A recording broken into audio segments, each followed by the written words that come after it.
Dodo! Welcome to another episode of the M&B podcast. Since the last time I made a video, that's like 2 weeks ago, a lot of things has happened in the world of football. Like, actually feels like it's been like 2 years, you know. That's the amount of crazy things that has happened in the past 2 weeks. You know, the last time I made the video, Tottenham still had the coach in Antonio Conte, who has been fired. Leicester still had Brendan Rodgers, who still had Leicester City, who has been fired. And of course, the elephant in the room, Graham Potter was eventually sacked by Chelsea Football Club. I can't say I didn't see it coming. But before I get to that, let's talk about the Aston Villa against Chelsea match at Stamford Bridge. From the beginning of the game, when the team sheet was out, when I saw Cucurella playing the left-sided central back, I saw Rhys James playing in central back position, playing two full backs as the central backs. I already knew there was going to be an issue. The starting 11 was not convincing at all, was not inspiring any confidence. Playing against Aston Villa team that has been the second team the second team, the Aston Villa team that is the second on the table. If I did in the Premier League started in January, they've been in form. They're picking up points. Emery has done a fantastic job. Given the fact that when he got the job, Aston Villa was just sitting just outside the relegation zone on just goal difference. And look at them now; they are sitting pretty in the 8th position on 44 points. That shows the quality or the type of job that Emery has been able to do. Not forgetting that they sacked Steven Gerrard because they were scared of going to relegation. Man, look at them now. They are fighting for an European position. That shows that when you have a good coach that knows how to use his players, improvement can come. So going back to the game started as usual. Chelsea was like pressing higher, created chances. I don't know why they can't take their chances. Modric had a chance. He could have scored it to Kai Havertz, but because he had not scored, I think that's the only reason why I can legislate for him shooting in that position. Then he was put through on goal again. The shot was so terrible, was so tame. You could see he was lacking confidence because he could still have pushed the ball 5 yards further forward, and he would get a good strike. The strike was, it just felt like he passed the ball back to the goalkeeper. Those are the things that I was saying. Like, the team is lacking in confidence. João Felix as usual, all flicks, all tricks, no end product. The same as Kai Havertz. I think match has ended. Kai Havertz always have his bubble patch in March.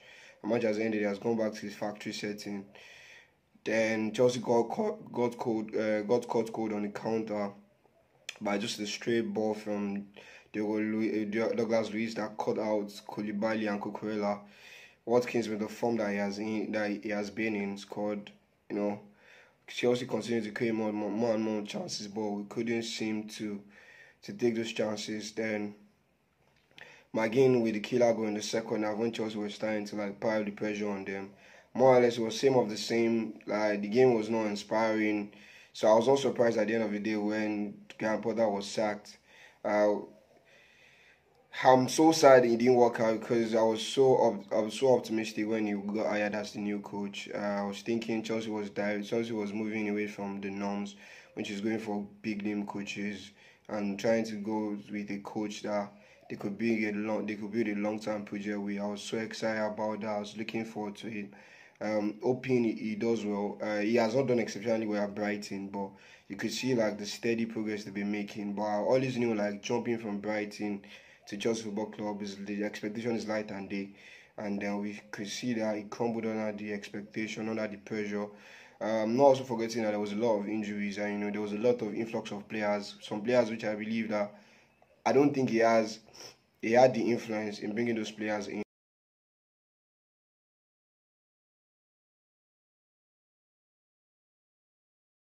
Influx of players that I believe that he did not have the final say on them. Some were just brought in because it was appealing to the owners, and some he wanted, but not all for sure. And he had a bloated squad. It's not going to be easy to manage those squad. All in all, it wasn't up for the task. I feel like he should have been more open. He should have handled the players more with a bit more of steel. But now I feel like his reputation has been hit with this sacking in a way. Um, I know he's going to get a job, maybe a lesser job, not to job at the top level. I think it was a high movement from him going from Brighton to Chelsea. I feel like it would have been best if I left Brighton, then going to like a middle team like the Aston Villas of this world, like the Aston Villas, like maybe Tottenham before moving to the Chelsea job. But all in all, he's going to get a good pay, a good compensation. I think he's going to be getting £30 million compensation. So I think that's a that's a lovely kitty to have. But of course, as a coach, I don't think he does the job for the money. Of course, it's his passion, and he's going to get a job soon. The same for Bernard Rodriguez as well. I think that was just natural. It was the cost I just the scenario I just run its cost. The team was stealing. There were no investments. Leicester was hit significantly by the pandemic, so they were unable to buy players in, sold their best players, but this money was not going back into the squad. So you could see like Bernard Rodgers was like, I feel like Bernard Rodgers one was like he just came into an agreement with the club to like just let go of him because he was just so tired. Bernard Rodgers is way different from Lampard. I think he's going to get a better job.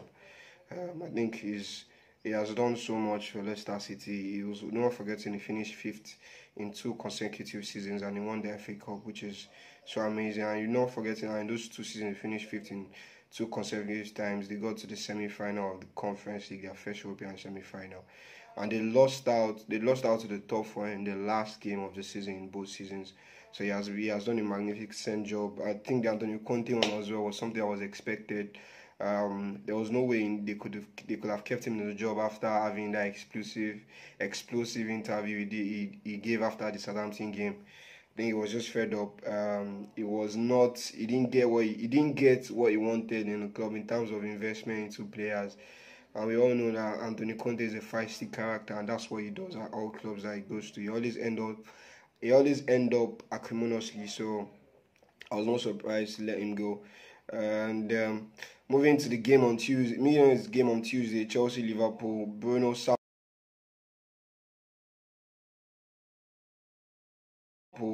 Santo, one of the assistants of Grandpa that was installed in the game as the coach. I was looking forward to the match, hoping like the boys were going to be up for it since they just got rid of a coach. I was thinking like they'll be up for it. Liverpool is not a team that's in form as well. If had it been Jurgen Klopp had not had a lot of credit in the bank, for sure, he would have gotten sacked as well this season. So I felt it was like a perfect game for Chelsea players since they just lost their manager to like step up, and they played well as usual, created a lot of chances. The game was abysmal. It showed the level that both teams in. It showed why they are strong this season. I think the chances missed were comical at times, like one missed by Kovacic, one missed by João Felix, one missed by Kai Havertz. João Felix, I'm so tired of him. Like, misses a lot of chances. Flair player, but I think flair is not enough. Like after the dribbles, what can you give? What can you present? It's not all dribbles. Like after you dribble, like can you can you play the final pass, and can you be clinical?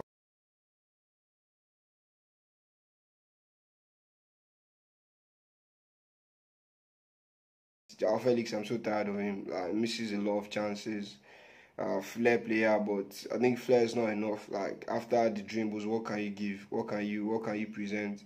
It's not all dribbles. Like after you dribble, like can you can you play the final pass, and can you be clinical? He has not shown that so far in his stint at Chelsea, and I think it will not. I don't think it makes any sense like to sign him permanently from Real Madrid for £80 million when Nkunku is coming and Chelsea need a striker. I think it's so glaring to see that Chelsea needed number 9, and N'Golo Kante was fantastic. His first start in 7 months since August, like it just felt like he never left. It felt like he never lost any time. Was back to his very best. Created 2 great chances that Kovacic and Kave should have scored, but they just managed.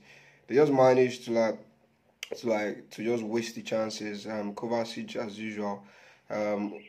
Another player that is skillful, that can break the lines of play, find spaces in the pocket, but when it comes to the final pass or converting his chances, is poor as well. So I think Chelsea has a lot of players in that dimension, whereby like players are not clinical enough. So I think the game was just abysmal. It just showed why Chelsea and Liverpool were in that position they are in currently this season. It shows how this why the season they've had so far has been an appalling season. The game lacked quality. The chances they missed a lot of chances, a lot of mistakes. I think Chelsea about shaded the game and they should have at least scored a goal and won the game. But Liverpool will be excited with the draw because the team Jurgen Klopp put out for the game, like rested a lot of players, maybe trying to get reaction from those that invested. But still, the same, it was a drab game. Like the teams were just all over the place, and it wasn't a game that was going to live long in the memory. And this makes it the fifth time, I beg your pardon, consecutively that Liverpool and Chelsea match has ended in a draw. I think it's becoming a norm in the future now, and there has not been a goal in the last three matches. I guess 3 matches now with Chelsea and Liverpool. It has all ended in 0-0, in a stalemate, in a goalless draw. Um, it just shows the level of competitiveness that the two teams feels when they play each other, and also.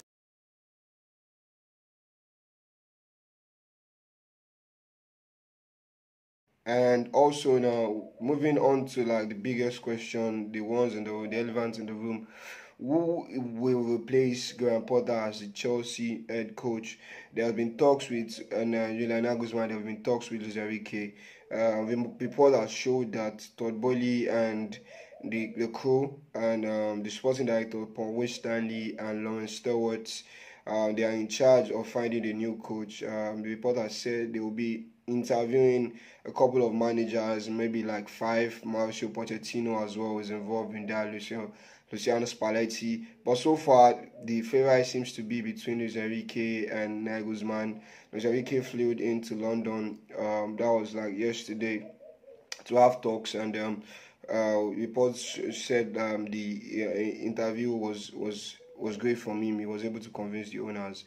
Like brought a PowerPoint presentation concerning the players, and Julian Nagelsmann has been positive contact with his agent as well. But I believe like Julian Nagelsmann appointment is going to be tough to pull off because of the dividends they have to pay Bayern Munich, because technically he's still a Bayern Munich employee. He's just on a garden leave, so he's still getting paid by Bayern Munich. So I don't think Bayern Munich is going to be willing to let go of him easily without not getting a package from him. Luis Enrique is a manager that has managed at the top level, managed Barcelona, won the treble at Barcelona, managed a lot of egos in the Spanish team, managed like young players. So I feel like he's the one that actually fits in the box for me. He has the experience, he has won it, he has done it on the highest level, managed a lot of big egos. Nagelsmann is a very good coach, but Bayern Munich did not seem to prove enough for me that was able to handle the superstardom, the hustle and bustle of managing stars, the managing big egos. I think it did not show me that. It did not show me enough to suggest that he won't face the same problem in Chelsea, in a team that is actually run in like form of a circus right now. And I think Luis Enrique, like, he showed at Barcelona with the MSN, because like we can see with PSG right now, it's not easy to find a balance when you have three superstars in front. PSG has been unable to find the balance, and we can see what they are doing. So the fact that he was able to coach the MSN squad, with Barcelona team with MSN, are able to find a balance with Rakitic in midfield, making the tough decision of benching Xavi for Rakitic, of progressing and playing a fantastic game, fantastic football, and setting up the MSN players, which was Messi, Suarez, and Neymar, which is one of the best front three combinations we've seen in the history of football, if not the best. Making them win a treble with them, it's not an easy feat. He has a higher win percentage than Pep Guardiola at Barcelona, which is unheard of, because many people think that Barcelona's Pep team, Barcelona under Pep, was like the greatest football team ever created. But you see, Luis Enrique even have a higher win rate, a higher win percentage than Guardiola at Barcelona. So it shows the amount of work that he did. And there are reports that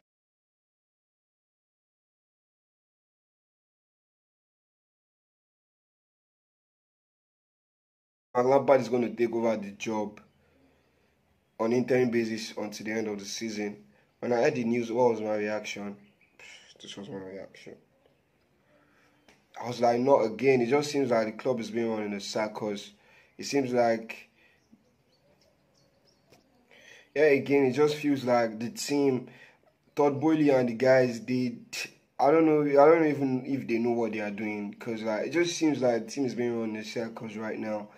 They're just trying to like undermine everything or restructure everything every single time, which is not actually the best, given that what we've seen now. Bought a lot of players, put them on big wages, long-term contract. The players are not firing right now, and they are not going to be easy to be moved on if they continue to be in this form. So, giving Frank Lampard onto the end of the season, what I think about it, I think, first of all, I think there's no coach in the world, an LI manager right now who will take the job as an interim manager for 6 months. So I think this is the only, I'm trying to put a positive spin on it, guys. So I think giving Frank Lampard the job for 6 months gives the team, the club, enough time to interview other managers, other candidates, to have discussions with them, to see their plans, to look into what their plans for the future will be like, what manager they want to support, what manager they want to appoint on the long term. And Frank Lampard, being that he has been there, he has done that, he has coached, he has managed Chelsea, though he was not highly successful in the way you look at it. His last few months at Chelsea was a joke, was so terrible, and he just lost his job at Everton. He struggled. So I think giving Frank Lampard Chelsea is already in level position. We can't go higher or lower than that. We can't get relegated. So I think giving Frank Lampard the job, and I don't think that anything can happen, yo. As a fan, you have to always be optimistic.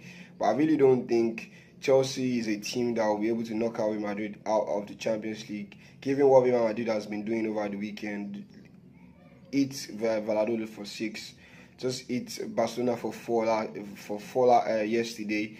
Benzema being in the form of his life, having scored like 3 hat-tricks, and having scored like 2 hat-tricks in 2 games. So it just shows you like the form Real Madrid is bringing leading into the Champions League tie. So giving it Frank Lampard, I don't think Chelsea can win the Champions League under him. So I think the season is gone. So why not just give it to him for that 6 months? Try to buy the club some time and trying to get a good manager that will take the mantle of the club forward. Honestly, I would be really pumped if we get Luis Enrique, but if it's Nagelsmann as well, I'm fine by it. And hopefully the manager can come in, implement his style, and we can start picking up wins next season, because that's not going to happen this season. Frank Lampard is going to be the interim manager for 6 months. A lot of crazy things that happened weeks. Yesterday, nobody ever thought like we'll be in this situation where Frank Lampard is going to be coming back. But he's here now. We might as well just support him and wish the team the best, and hopefully Todd and the boys are able to get enough time that they need and make the right decision this time around. Get the right manager in, a manager that will suit the team, and we'll start picking up wins. So let me know in the comment section, guys, what do you think? Who should be the next manager? Do you like the Frank Lampard idea of being an interim manager? What do you think about Todd Boehly and Iqbali in the way they are running the team? Drop your comments in the comment section below. I'll be reading that and I'll be reacting to that. Thank you to everybody that has been liking and subscribing now. We are at 62 subscribers. I really appreciate it, and I don't take it for granted. Please tell your friends and tell your enemies as well to please like, share and subscribe. Thank you so much. Till I come your way next time, I made myself Madiba. Peace out.